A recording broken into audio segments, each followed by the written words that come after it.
আকাশ এবং জমিন যত বড়, তার চাইতে আরো লক্ষ কোটি গুণ বেশি বড়। সুবহানাল্লাহ। এই জান্নাতকে আল্লাহ তাআলা প্রস্তুত করেছেন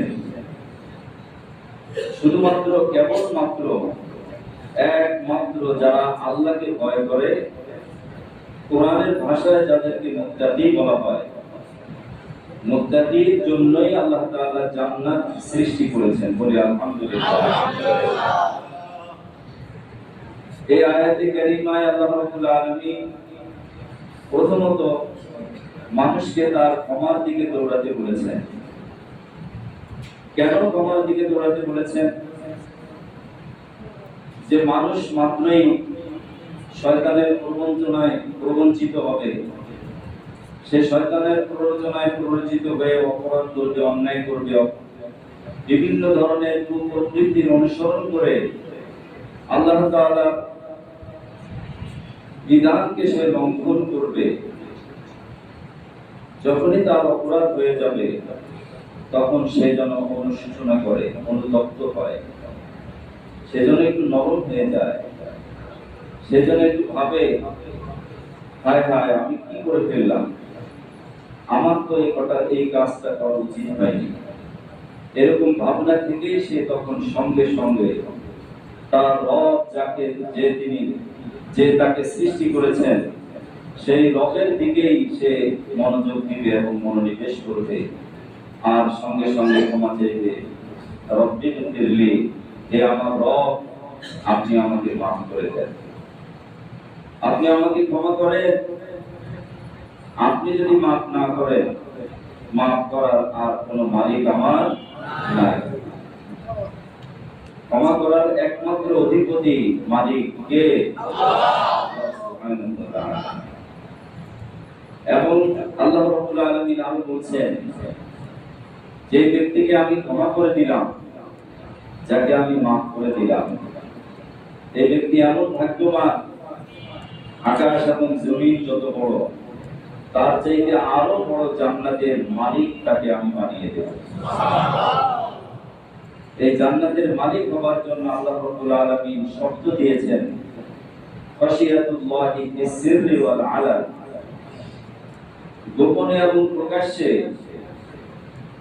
মানুষের সামনে অথবা পেছনে, লোক চক্ষুর অন্তরালে অথবা প্রকাশ্যে, সর্ব অবস্থায় ভয় করা একমাত্র কাকে? আল্লাহর ভয় অন্তরে জাগ্রত রাখা।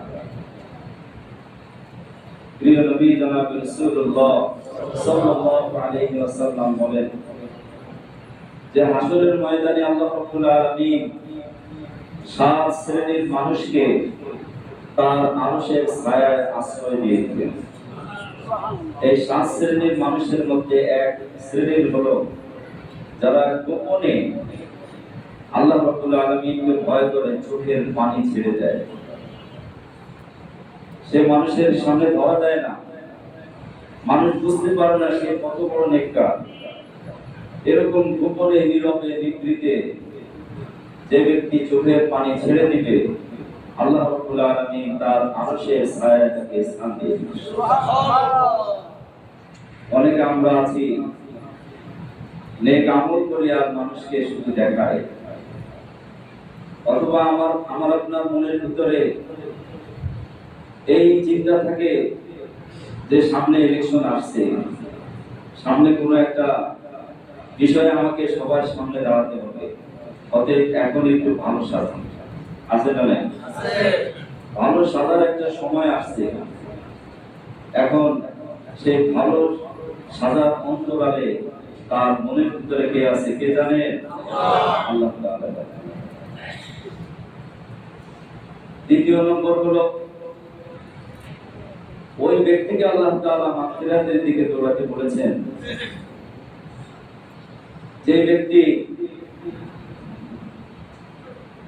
সর্ব অবস্থায় আল্লাহ রাব্বুল আলামিনের আনুগত্য না করে কিছু আনুষ্ঠানিকতার মাধ্যমে সে আল্লাহকে মানে, অন্যান্য অবস্থায় আল্লাহর বিধান তার ভিতরে নাই। যেমন সে ইবাদতে আগ্রহী, কিন্তু মুআমালাত, মুআশারাত, আখলাক, লেনদেন, অন্যান্য সামাজিক আচার আচরণ তার ভালো না। আছে না নেই? আছে। ইবাদত বন্দেগীতে খুবই অ্যাগ্রেসিভ এবং খুবই আগ্রহী, দেখলে মনে হয় সে খুবই নেককার দিনদার, কিন্তু পারিবারিকভাবে, সামাজিকভাবে, আর্থিক লেনদেনে, মুআমালাত, মুআশারাতে সে খুবই দুর্বল। এই ব্যক্তিও দৌড়াতে হবে কিসের দিকে? আল্লাহর ক্ষমার দিকে। এজন্য নবীজি বলেন যে মানুষের মুক্তি এবং ধ্বংস ৬টি জিনিসের উপর নির্ভরশীল। ৩টি কাজের মাধ্যমে মানুষ মুক্তি পাবে কার কাছে? আল্লাহর কাছে। আবার ৩টি কাজ করলে মানুষ ধ্বংস হয়ে যাবে। যে ৩টি কাজের বিনিময়ে সে সফলতা লাভ করবে, ১ নম্বর হলো সর্ব অবস্থায় আল্লাহর ভয় অন্তরে জাগ্রত রাখা। ২য় নম্বর হলো আল বাসতু বিল ফাদলি ওয়াল গিনা, যে সর্ব অবস্থায় ব্যয়ের ক্ষেত্রে অথবা খরচের ক্ষেত্রে, সচ্ছলতায় অথবা দারিদ্রতায়, উভয় অবস্থায় সে মধ্যম পন্থা অবলম্বন করবে। কোন পন্থা অবলম্বন করবে? মধ্যম পন্থা। ব্যয়ের ক্ষেত্রে এত বেশি ব্যয় করবে না যে এক সময় তার সম্পদ ফুরিয়ে যাবে, আবার এত সংকীর্ণ হবে না, এত সংকুচিত হবে না যে আমি কাউকে কোনো কিছুই দেব না। এজন্য নবীজি সাল্লাল্লাহু আলাইহি ওয়াসাল্লাম হাদিস শরীফের মধ্যে বলেন যে তুমি ওই সময়ের পূর্বে তোমার সম্পদ থেকে আল্লাহর রাস্তায় ব্যয় করবে। যে সময় তুমি বলবে আমি এখন আবার দুনিয়াতে যাব, আমাকে একটু দুনিয়াতে পাঠান, আমি আবার সাদকা করব, বা আকুম মিনাস সালিহিন, আমি আবার ভালো হয়ে আপনার কাছে ফেরত আসব, সেই সুযোগ কি দেওয়া হবে? না, এই সুযোগ কেউ পাবে না। কদ্দামতু লিহায়াতি, হে আল্লাহ আমার হায়াতকে আপনি আরেকটু বাড়িয়ে দেন, আমাদের দুনিয়াতে আবার একটু পাঠান। ফায়াউমা ইযিল লা ইউআযিবু আযাবাহু আহাদ, সেদিন তার শাস্তি অন্য কাউকে দেওয়া হবে না, একমাত্র তাকেই দেওয়া হবে। এজন্য মুহতারাম হাজিরিন, হযরত লোকমান তার কলিজার টুকরা সন্তানকে যতগুলো উপদেশ দিয়েছেন, প্রথম উপদেশ ছিল যে আল্লাহর সাথে শিরক করা যাবে না। দ্বিতীয় উপদেশ ছিল নামাজ কায়েম করবে, এরপরে সৎ কাজের আদেশ করবে, অসৎ কাজের নিষেধ করবে, সর্ব অবস্থায় মধ্যম পন্থা অবলম্বন করবে। ওয়াকসিদ ফি মাশরিকা ওয়াকুদুদ মিন সাওতিক, তিনি বলেছেন তোমার চালচলনে, কথাবার্তায়, আচার আচরণে এবং সামাজিক লেনদেনে, খরচে অথবা ব্যয়ের ক্ষেত্রে সর্ব অবস্থায় তুমি মধ্যমপন্থী হবে।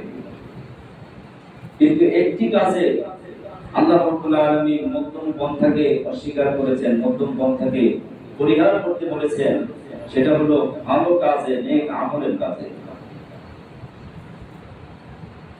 নেক আমল এবং ক্ষমার দিকে, আল্লাহ পাকের জান্নাত পাওয়ার দিকে মানুষকে ধাবিত হতে বলেছেন।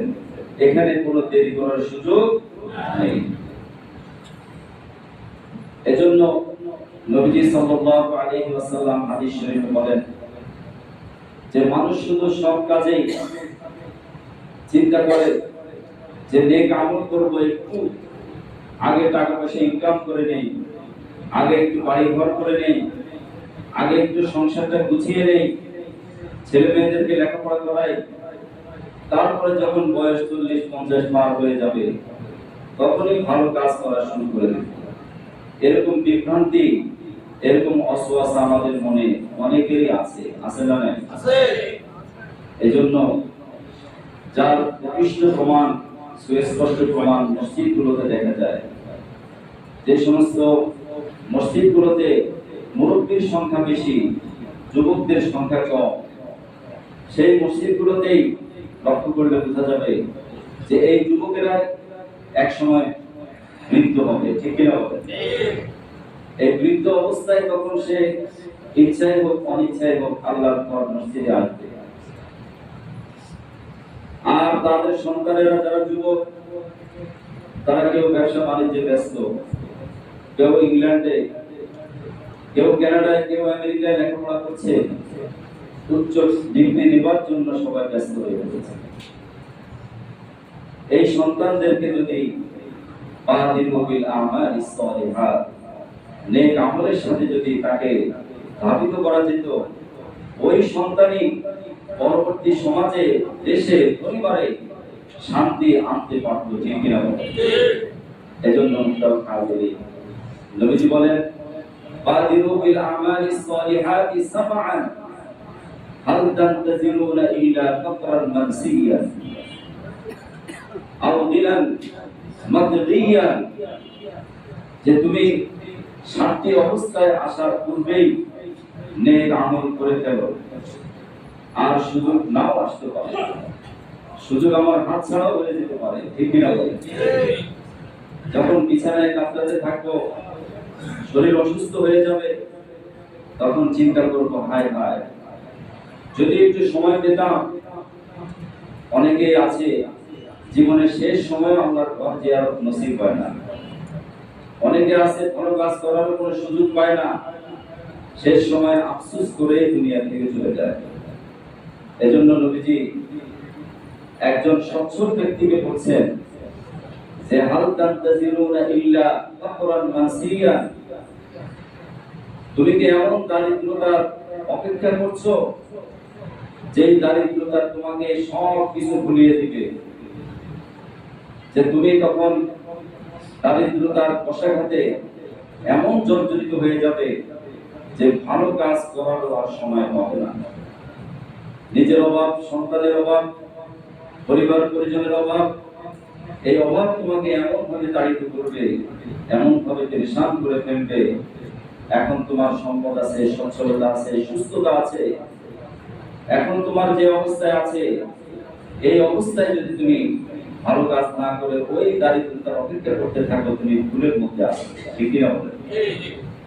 দুই নম্বর দিনার মধ্যে দিয়ে নবীজি বলেন তুমি কি এমন সচ্ছলতা অপেক্ষা করছো যেই সচ্ছলতা, যেই অনন্ততা মানুষকে আল্লাহ অবাধ্য করে দেয়, আল্লাহ রাব্বুল আলামিনের হুকুম পালনের ক্ষেত্রে তাকে অবাধ্য করে দেয়। অহংকার তার মনের মধ্যে চলে আসে, আমার তো সম্পদ আছে, আমার তো টাকা আছে, আমার তো গাড়ি আছে, বাড়ি আছে, আমার সব কিছু আছে, আমার তো শিক্ষা আছে, আমি এগুলো দিয়ে পার হয়ে যাব, এগুলো দিয়ে আমি আল্লাহ রাব্বুল আলামিনের জান্নাত কিনে নেব, জয়গণ নাউজুবিল্লাহ, এগুলো দিয়ে আমি আল্লাহর সন্তুষ্টি কিনে নেব, আমি তো মসজিদ করেছি, আমি তো মাদ্রাসা করেছি, আমি তো আলেমদেরকে খাওয়াই, আমি তো মাদ্রাসায় দান করি, অনেক কিছু আমি করি। এই চিন্তা যে ব্যক্তি করবে, নবীজি বলেন সে ভুলের মধ্যে আছে। সে কিসের মধ্যে আছে? ভুলের মধ্যে আছে। আউদিলাম মাদদিয়ান, বেশিরভাগ যারা সম্পদশালী তাদের মধ্যে একটা অত্যন্ত দেখা যায়, বিশেষ করে অহংকার তাদের মধ্যে কাজ করে, তারা তখন মানুষকে মানুষ মনে করে না,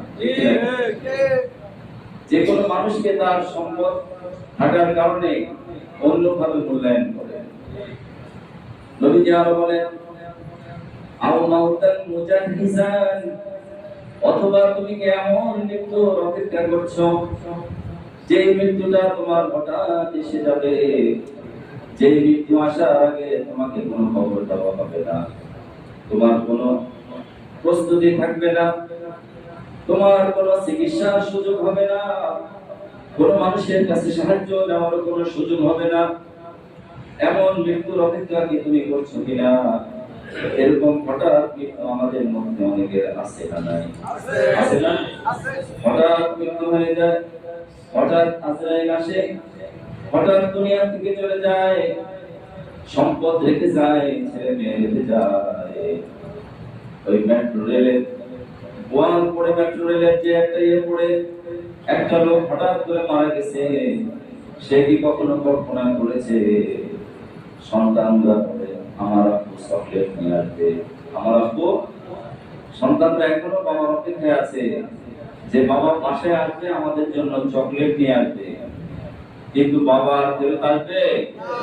আসার সুযোগ আছে?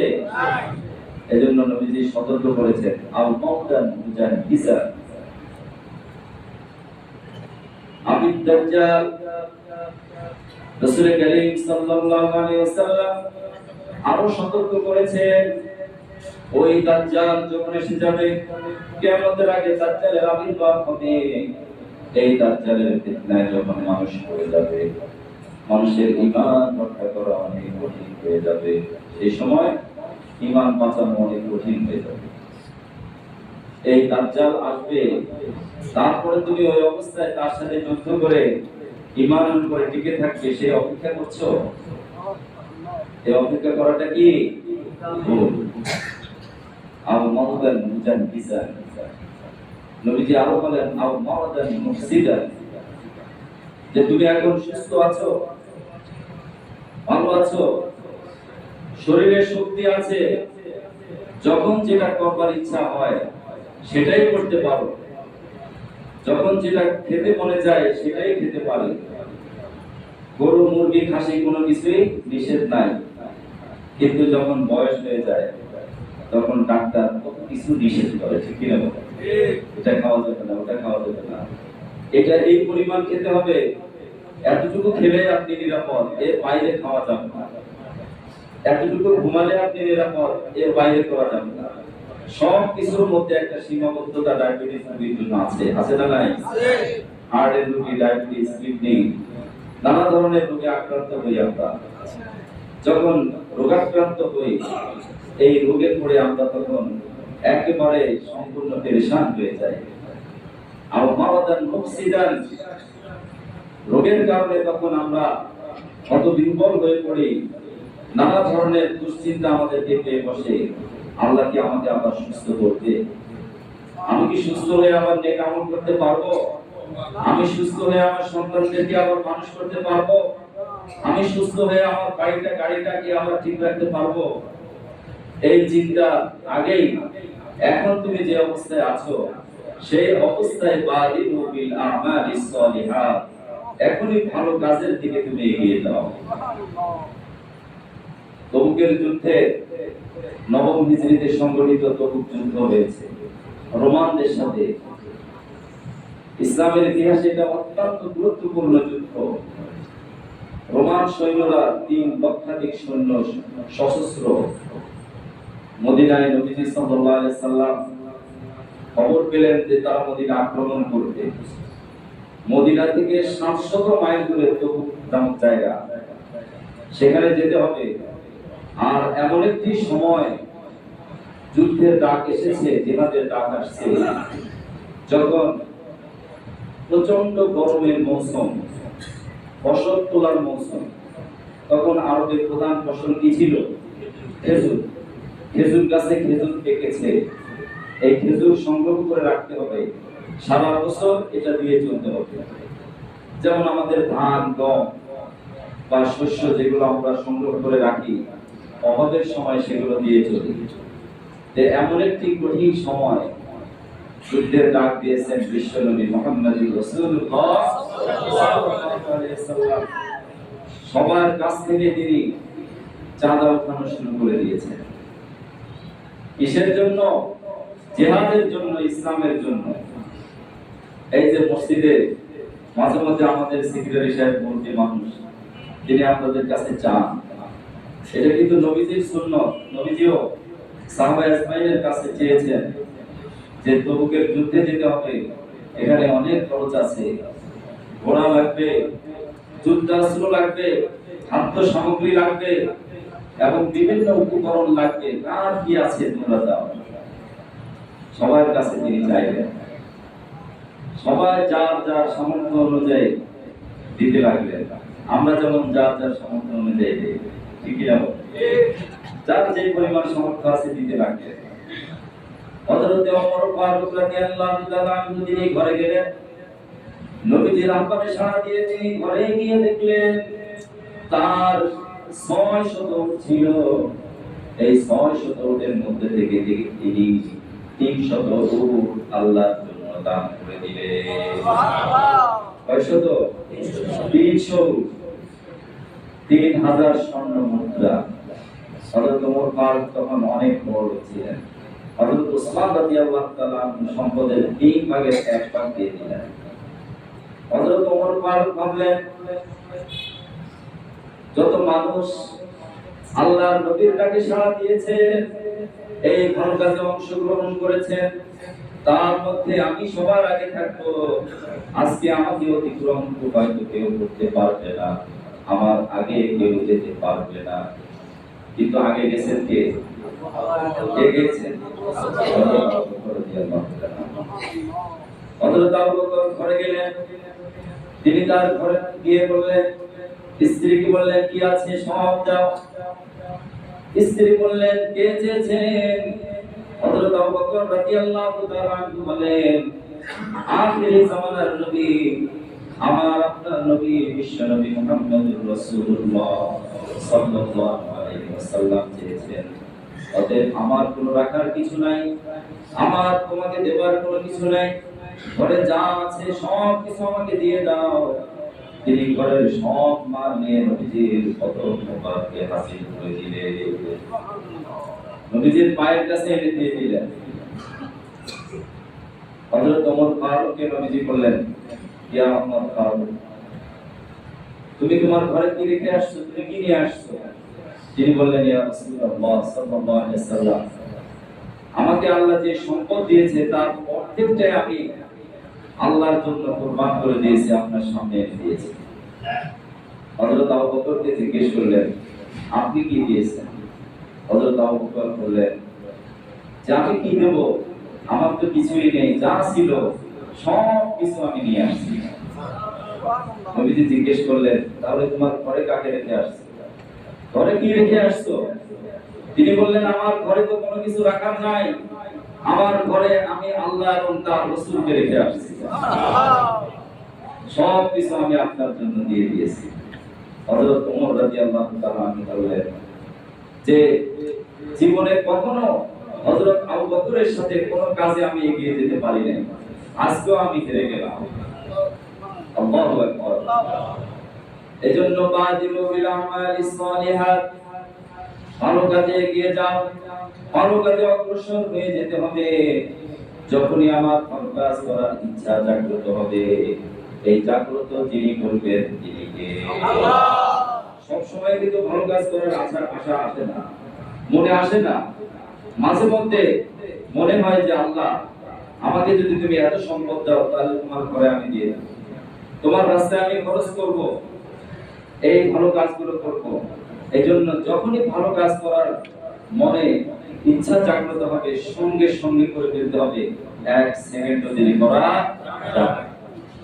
এজন্য হাদিস শরীফে আসছে বাদিরু, আর কোরআনে আসছে মুসাবাকাত, সাবিকু, সারিউ। এই বাদিরু, সারিউ আর মুবাদিরু বা বাদিরু সবগুলোই সমর্থক। তবে দুনিয়ার ক্ষেত্রে মানুষ যেহেতু সকল কাজে মুসাবাকাত করে, সকল কাজে কি করে? মুসাবাকাত মানে প্রতিযোগিতা। দুনিয়ার আয় ইনকামের ক্ষেত্রে সবাই প্রতিযোগিতা করে, ছেলে মেয়ের উচ্চ শিক্ষা করাতে গিয়ে সবাই প্রতিযোগিতা করে, ধন সম্পদে উপার্জন করতে গিয়ে সবাই প্রতিযোগিতায় লিপ্ত হয়, ঠিক না বলে? যে ছেলে পাশের বাড়ির ছেলেরা সৌদিতে পড়াইছে, আমার ছেলেরা আমি আমেরিকায় পড়াবো, অমুকের ছেলেরা কানাডা পড়াইছে, কানাডা থেকে ডলার আসবে, আমার ছেলেরা আমি ইউরোপে পড়াবো। সে একটা বাড়ির মালিক হয়েছে, আমি দুইটা বাড়ির মালিক হব। দুনিয়ার সকল কাজে মানুষ মুসাবাকাত করে, প্রতিযোগিতা করে। এজন্য আল্লাহ রাব্বুল আলামিন বলেন, এই প্রতিযোগিতা পরিহার করে আখিরাতে তোমার ঘরটা নির্মাণের জন্য, আমার ক্ষমা পাওয়ার জন্য সারিউ, তুমি অগ্রসর হয়ে যাও। কে আসলো না না আসলো সেদিক দেখার দরকার নাই, তোমার এখনই দরকার, তুমি চিন্তা করেছো যে আমার আখিরাতকে আমি মুসলিম করতে হবে, শান্তিময় করতে হবে, আল্লাহর কাছে মুক্তি পেতে হবে, হাসরের ময়দানে আমি আল্লাহর কাছে নাজাত পেতে হবে, এখনই ভালো কাজ করার ইচ্ছা জাগ্রত হয়েছে, এখনই করে ফেলো, আর এক সেকেন্ডও দেরি করার সুযোগ নাই। মুহতারাম হাজিরিন, আল্লাহ রাব্বুল আলামিন যেন আমাদের সবাইকে নেক আমল করার তৌফিক দান করে দেন। আমিন। ওয়া আখিরু দাওয়ানা